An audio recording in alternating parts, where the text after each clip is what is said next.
कविप्रवेश show YouTube चॅनलवर मनपूर्वक स्वागत मित्रांनो. Nonstop 5700 kilometres. आता तुम्ही म्हणाल आम्ही आधुनिक जगातले 5700 काय घेऊन बसला. नॉनस्टॉप 10,000 किलोमीटर जाणारीसुद्धा आणि हवेमध्येच इंधन भरून घेणारीसुद्धा विमानं आज निघाली आहेत. शोध लागलेला आहे, त्याचं प्रोडक्शन चालू आहे. तर 5700 किलोमीटर काय घेऊन बसला. डेफिनेटली हा प्रश्न तुमच्या मनात येणार हे मला माहिती आहे. पण मी हे मानवांबद्दल बोलत नाही आहे, मी बोलतो आहे ते पक्ष्यांच्याबद्दल बोलतो आहे. मित्रांनो, हा जो हंगाम होता आपल्या दिवाळीच्या सुट्ट्या संपल्यानंतरचा, हा पक्ष्यांच्या स्थलांतराचा हंगाम. म्हणजे अक्षरशः आज सर्व आधुनिक उपकरणांचा वापर करून सॅटेलाईट टॅग लावून काही पक्ष्यांना, जे पक्षी आपल्याकडं नॉर्वे, स्वीडन, दक्षिण आफ्रिकेचा काही भाग, उत्तर चीनचा काही भाग, अलास्का अशा दूरवरच्या ठिकाणावरून भारत हा देश पसंत करतात आणि आपल्या भारताच्या अनेक पाणवठ्यांच्या आसपास असे आपल्याला स्थलांतरित पक्षी, अनेक छोट्या मोठ्या जंगलांमध्ये, टेकड्यांवरती असे आपल्याला जवळपास 240 ते 250 इतक्या जातीचे पक्षी हे स्थलांतरित पक्षी म्हणून दिसू लागतात. आता मी 5700 किलोमीटर हा आकडा तुम्हाला का सांगितला. एका संशोधनाअंती, म्हणजे पहा, वन्यजीव संशोधन संस्था आहे आपली, ज्याला सेंट्रल गव्हर्नमेंटचं फंडिंग असतं, त्या संस्थेने दिलेल्या अहवालातला हा भाग आहे. एक पक्षी, ज्याला फाल्कन असं म्हणतात मराठीमध्ये, ज्याला आपण ससाणा म्हणून ओळखतो, जो पक्षी त्याच्या विभागामध्ये अन्नाचा तुटवडा निर्माण होतो. आता पहा, पक्षी स्थलांतर का करतो. मुख्य अन्नाचा तुटवडा.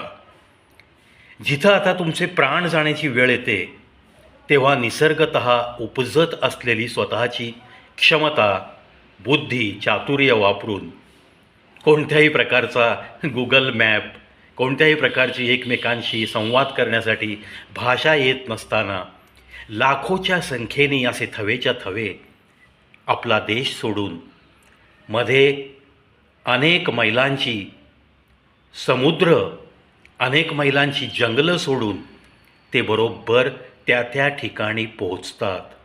हजारो किलोमीटरचा प्रवास करून हे पक्षी त्या हंगामामध्ये बरोबर जिथं अन्नाची उपलब्धता आहे, जिथे त्यांचा विणीचा हंगामसुद्धा होऊ शकतो आणि नंतर पिलंसुद्धा तितक्याच सक्षमरित्या उडण्या इतकी तरबेज होऊ शकतात आणि पुन्हा आपल्या मूळच्या ठिकाणी त्या पिल्लांसह हा थवा जाऊ शकतो.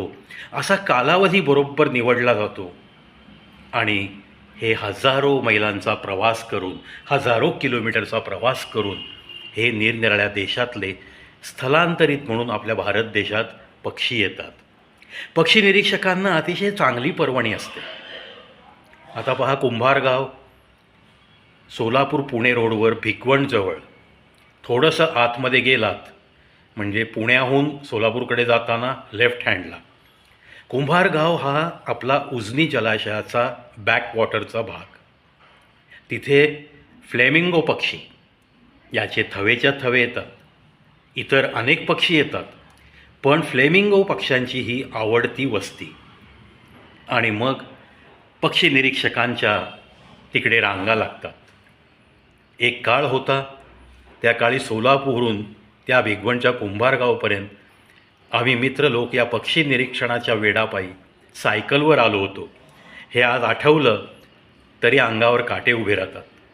त्यावेळेचा तो सिंगल रोड, त्यावेळेचा तो इंदापूर आणि भिगवणचा असलेला सायकल प्रवासात जड वाटणारा चढाचा रस्ता. आणि मग नंतर जेव्हा त्या पक्षाचं आम्ही दर्शन घ्यायचो, तेव्हा तो थकवा कुठल्या कुठे पळून जायचा हे समजायचं पण नाही. तसा तो तरुणपणाचा उमेदीचा काळ, प्राप्ती कोणाचीच काही नव्हती. घरात ज्या अवेलेबल होत्या त्या सायकल घेऊन आपले निघायचो. एक वेड असायचं. आज आम्ही पाहतो निरनिराळ्या प्रकारचे कॅमेरे घेऊन कुंभारगावला कित्येक पक्षी निरीक्षक अक्षरशः तासनतास कॅमेरा लावून कोणी व्हिडिओ शूट करतं आहे, कोणी चांगल्या पद्धतीने फोटो काढतं आहे. हे दृश्य आता कुंभारगावात दिसू लागलं आहे. अर्थात तिथल्या लोकल लोकांना रिसॉर्ट्सचा धंदा होतो, त्यांच्या खाण्यापिण्याची व्यवस्था करावी लागते. त्यामुळं अशी एक 10-5 हॉटेल तिथे कुंभारगावात व्यवस्थित चालतात. मुद्दा हा आहे 5700 किलोमीटर प्रवास करून हा ससाणा पक्षी भारतातून सोमालियापर्यंत नॉनस्टॉप प्रवास केल्याचं आधुनिक सगळी उपकरणं त्याला लावल्यानंतर लक्षात आलेलं आहे. म्हणजे संशोधनाअंती सिद्ध झालेलं आहे की हा पक्षी 5700 किलोमीटरपर्यंत नॉनस्टॉप उडू शकतो आणि कोणत्याही प्रकारचा नकाशा न घेता त्याच्या इच्छित स्थळी व्यवस्थित पोहोचू शकतो. म्हणजे ह्या पक्ष्यांची जी उपजत ताकद आहे, हीच ताकद आपल्या मानवाला सुद्धा दिलेली आहे. पण आपण टेक्नॉलॉजीच्या मागं धावता धावता हळूहळू आपली एक एक ताकद गमावून बसणार आहोत, असंच चित्र आहे. आज पुण्यासारख्या शहरात सुद्धा भरपूर स्थलांतरित पक्षी इथे त्यांचं आगमन होतं. काही पक्षी हे आपल्या सध्याचा जो हुरड्याचा वगैरे हंगाम होता, डिसेंबर, जानेवारी, फेब्रुवारी, आता या काळामध्ये ज्वारीच्या पिकावर किंवा इतर अनेक पिकांवर जे काही किडे येतात त्या किड्यांना हे पक्षी फस्त करतात आणि अक्षरशः हजारोंच्या संख्येने हा थवा येतो, मिळेल त्या शेतावर उतरतो आणि शेतकऱ्याचा मित्र म्हणून त्या पिकावरचे सर्व किडे फस्त करून तो परत पुढच्या प्रवासाला निघतो. आता जसजसं आपलं फेब्रुवारीतलं ऊन इकडे तापायला लागेल तसतसा ह्यांचा परतीच्या प्रवासाचे वेध ह्यांना लागतात. ज्या काळामध्ये स्वीडन, अमेरिकेतला काही भाग, दक्षिण आफ्रिकेतला काही भाग, नॉर्वे अशा ठिकाणी, कॅनडा, जिथं बर्फच बर्फ असतो, छोटी झाडी झुडपं, मोठे वृक्षसुद्धा बर्फाखाली जातात, तेव्हा या बिचाऱ्या पक्ष्यांना काय अन्न मिळणार हो? आणि मग त्या देवाने दिलेली ही ताकद, त्या देवाने दिलेली ही त्यांची क्षमता जी उपजत असते ती वापरून ते अन्नाच्या शोधामध्ये आज हजारो किलोमीटरचा प्रवास करून आपल्याकडे येतात. मी धन्यता मानतो या वन्यजीव कायद्याची, तिथे गार्ड म्हणून नेमलेल्या आपल्या फॉरेस्ट डिपार्टमेंटच्या लोकांची, ज्या योगे त्यांची अशी जी काही पाणवठे आहेत, जी काही त्यांची आश्रय घेण्याची स्थळं आहेत, जिथे त्यांचा विणीचा पण हंगाम होतो, जिथे आपल्याला त्यांची पिढी वाढताना दिसते, पुढची पिढीसुद्धा आनंदात इथून परतीच्या प्रवासाला त्या थव्यांबरोबर निघून जाताना आपण पाहतो, हे सगळं घडते ते या लोकांमुळं. म्हणूनच फॉरेस्ट डिपार्टमेंटला या कविप्रवेश शोचा कडक सॅल्यूट. जी काही आपण प्रशासनिक व्यवस्था आपण करू शकतो, जे काही पक्षी निरीक्षण करणारे पक्षीतज्ज्ञ, प्राणीतज्ज्ञ, वन्यजीव संशोधन करणाऱ्या संस्था, हे जे काही अहोरात्र काम चालू असतं, त्याच्यामुळंच कुठंतरी थोडाफार या वन्यजीवांच्या स्मगलिंगला, त्यांची तस्करी जी होत असते त्याला कुठेतरी थोडा तरी आळा बसतोय, असाच मी सकारात्मक विचार करतो. आणि स्थलांतरित पक्ष्यांचं हे स्थलांतर, जे की निसर्गतःच त्यांना एक दैवी देणगी आहे, हे असंच अबाधित राहणारच आहे. त्याच्यासाठी तुम्ही आम्ही कोणी प्रार्थना करण्याची गरजसुद्धा नाही. पण जे काही नेत्रसुख आपल्याला मिळतं या पक्षी निरीक्षणातनं, तुम्ही पहा, फ्लेमिंगोचा थवा तुम्ही जेव्हा पाहाल या भिगवणच्या पाणथळीवर जाऊन, कुंभारगाव घ्या, त्याच्या आसपासचा इलाका घ्या, त्यातल्या त्यात बोटीतून जाऊन तुम्ही उजनीच्या जलाशयातून त्यांच्या अगदी वस्तीस्थानापर्यंत जाऊन जेव्हा फोटो घेता, व्हिडिओ शूट करता आणि जेव्हा ते गुलाबी पंख पसरून उडू लागतात, ते दृश्य, आहा, काय त्याचं वर्णन मी करू शकत नाही. इतकं त्या फ्लेमिंगोला त्या विधात्याने भरभरून सौंदर्य दिलं आहे. चला, पक्षी निरीक्षणाचा आस्वाद घेणाऱ्या सर्व पक्षीतज्ज्ञ, पक्षी निरीक्षकांना शुभेच्छा अर्पित करतो. थोडेच दिवस शिल्लक आहेत. जिथं जिथं म्हणून तुम्हाला स्थलांतरित पक्षी बघण्याचा मौका मिळतो तिथं तिथं जाऊन तुम्ही सर्वांनी हा पक्षी निरीक्षणाचा आस्वाद नक्की घ्यावा, अशीच मी नम्र विनंती करतो.